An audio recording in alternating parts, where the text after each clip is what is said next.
Shalom. Before I get started, I want to give all glory, honor, and praise to Yahweh, Bahashem, Yahweh Shai, Bahashem, Makar HaKodash. Double honors to the apostles and the elders at GMS. Peace, honor, and respect to you brothers that's out there laboring, edifying, rightly dividing the word of truth and sincerity. And shalom to you believers out there, the Akim wa Akwath. And while I was up, I was thinking about how, we just got to be grateful, man. We just got to be grateful for what we got, whatever position we in. And yeah, point blank period. And some scriptures came to mind. I just wanted to share with you brothers and you sisters out there to remember to be grateful. It's always somebody doing worse. And not even just that. We take for granted the little things, which are actually the biggest and most important things that, you're able to function on your own. You're able to walk. You're able to see. You're able to hear. You're able to speak to people. You're able to get up out of the bed and make a choice about what you want to eat. All of these little things, per se, quote, that are really big things that when they're taken, you realize like, dang, you have the freedom to move about. You have the freedom to go outside and breathe fresh air.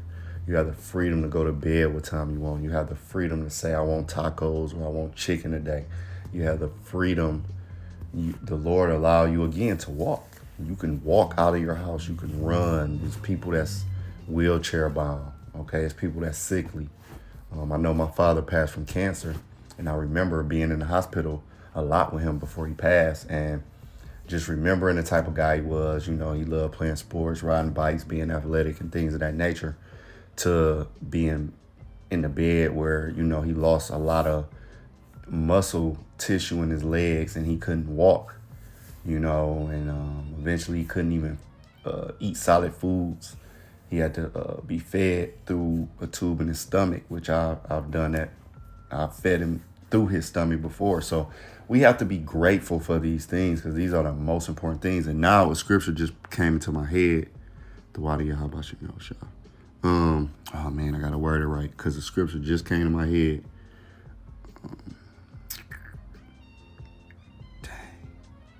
Let me see. I know the scripture, but you got to word it right to get it. Let me see. Yup. I think that's it. Yup. Ecclesiasticus 30. It says, and you see I got it highlighted. It says in verse 14, better is the poor being sound and strong of constitution than a rich man that is afflicted in his body. Health and good estate of body are above all gold, and a strong body above infinite wealth. There is no riches above a sound body, and no joy above the joy of the heart. Death is better than a bitter life or continuous sickness. Yeah, so we have to be grateful. We might catch a common cold every now and then. We might get the flu, but, having a cancer or real bad lupus or, again, you could be a paraplegic, things of that nature. We have to be thankful for these things, man. Okay? We have to be thankful. And I understand everything's going up except your pay, groceries, gas, etc. And times are hard financially for a lot of people. We have to be grateful that we have a home, that we have the job, that, we're able to make videos, that we're able to, basically have a certain quality of life. And that's all because Yahweh Bahashem Yahweh Shai, man. Okay, we have to be grateful. Yes, you might want a better job. Yes, you might want a better home or a better car or some more clothes or whatever. And those things you can accomplish, but we have to be grateful. And that's going to take me to, let me see. Yep. Philippians 4, verse, 11? It says, not that I was ever in need, for I have learned how to be content with whatever I have. We got to learn that, contentment. And that doesn't mean don't strive to be better or have better things. There's nothing wrong with that. But realizing that I'm good. I'm good. I have a home. I have a job, a career, whatever. If you family, I'm good. I have my kids taken care of, my wife. Those things, you just have to sometimes be like, you know what, I'm good, man. I'm good. Verse 12, it says, I know how to live on almost nothing or with everything, right? And most of us come from the hood, and we have, again, I said this in another lesson. Most of us come from a place where we done learned, we done been broke as a joke, and then we done been balling per se, okay? Where everything was going right with your money. You might have had, the most money you ever had, or your money coming in. You've been grinding, you've been getting OT, and the money been coming, and you got all these extras. And then you'd have been in a position where it's like, dang, you might not have a job, and you had to live with somebody, and you just broke, and it's just not going good. So we have to learn and adapt to the situation. Okay. And it says, I have learned the secret of living in every situation, whether it is with a full stomach or empty, with plenty or little. Okay. So I'm pretty sure all of you brothers and sisters that listen to this video, you have learned this in your lifetime. You have been through the ups and been through the downs. And we had to learn, when you're down, you can't do nothing but come up, man. And you have to adapt. You got to put them prayers up. And that's another thing. You got to put them prayers up, because when I was going through situations where I wanted to move and get my own place or whatever it may be, I had moved to a new city, and, you're trying to figure out things and all. I remember I used to, and this is before I came in the truth. I remember I used to go in the bathroom and just pray before I made any moves. I will always put up a prayer, put that prayer up, and then I will execute. Because you got to put muscle behind that prayer as well. You can't just pray all day and think things going to fall into your lap. Sometimes it do, but you got to go make the effort. That's why I say faith without works is dead. That's a part of that. So you got to put that muscle behind that prayer, and the Lord is going to meet you on his time.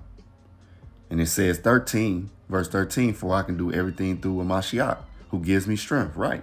Without Yahweh, by Hashem Yahushua, we can't do jack. We can't do jack squat. Okay, like I said, putting that prayer up, asking the Lord, please guide me in the right paths. I want, let's just say you want a new job, Lord. I'm trying to find a new job, please. Guide me in the right paths, open the doors that you see fit for me, and go out there and fill out the apps. Go out there and grind and do the thing to get the new job, but that prayer isn't important. But when most of us, we have our own place. But let's say you don't got your own place, but you stand with a family member or something like that, a friend, a very good friend, and you might be on a couch or you might be on a floor, whatever your situation is. I understand you do want to get your own place, and as especially a grown man, you do need to get your own place. But you have to realize, look, you're not on the streets. Okay, you might be working a job and you might be stacking your paper up and being like, hey, I'm stacking again. Sometimes you gotta be like, I'm good. Even when it's not good, you still good, because you could be on the streets. Again, you could be.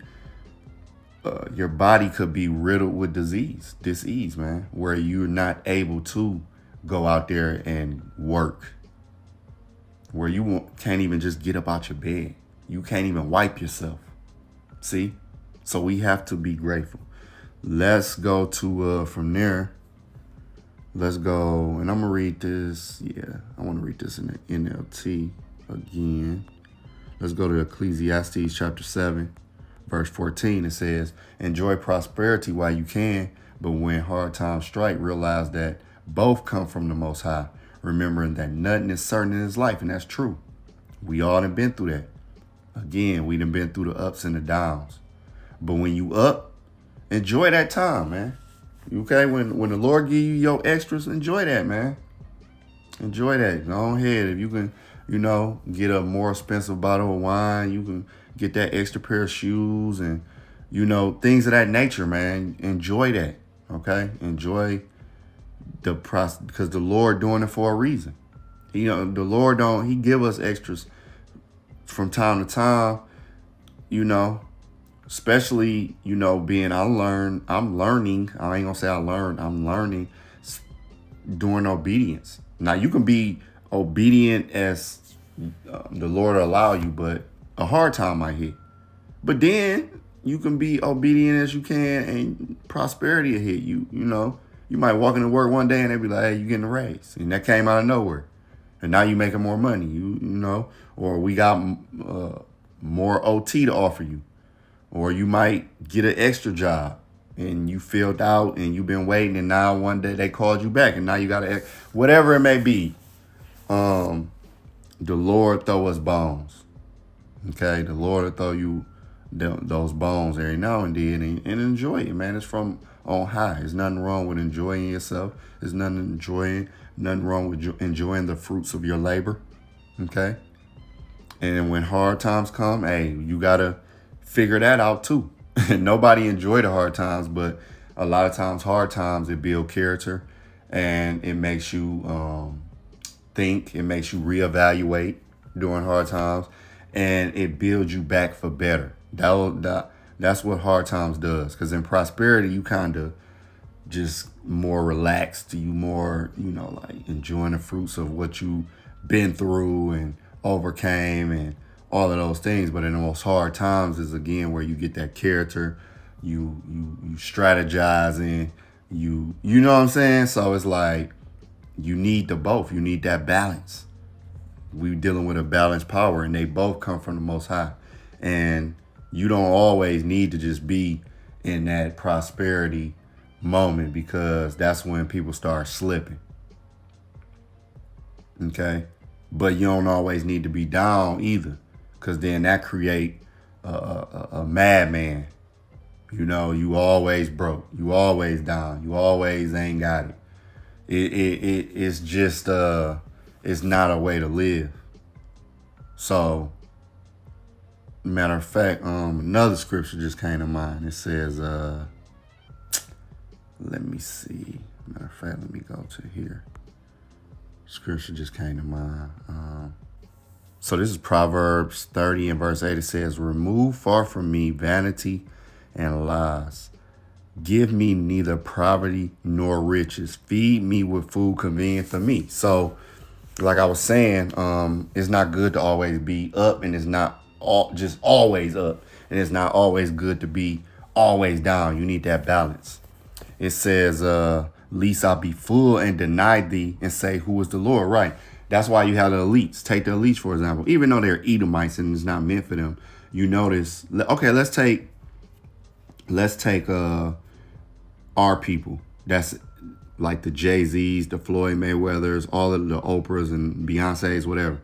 The creme of our people, whether they in entertainment, politics, they wouldn't come into the ministry. That's why the truth been given to the babes.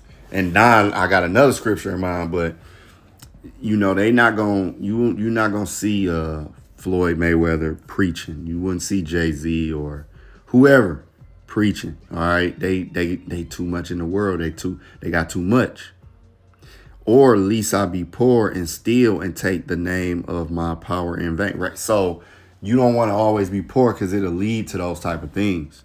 Imagine you a man and you got 2 kids and a wife, and you lost your job, and it's just nothing coming. Nothing. I mean, nothing.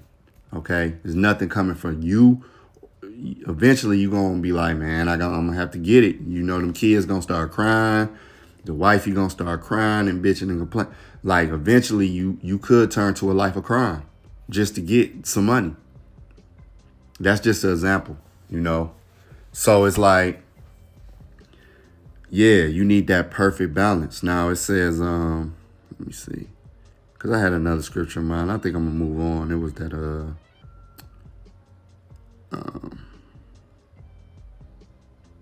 when I was saying, like the acts of entertainment of our people, they wouldn't come into the ministry. And the Lord gave it. He didn't give it to the mighty men and all of that. So I'm going to just move on, though. But that's pretty much the point. But I do want to end out on in a GNT. in Sirach, chapter 11, verse 25, it says,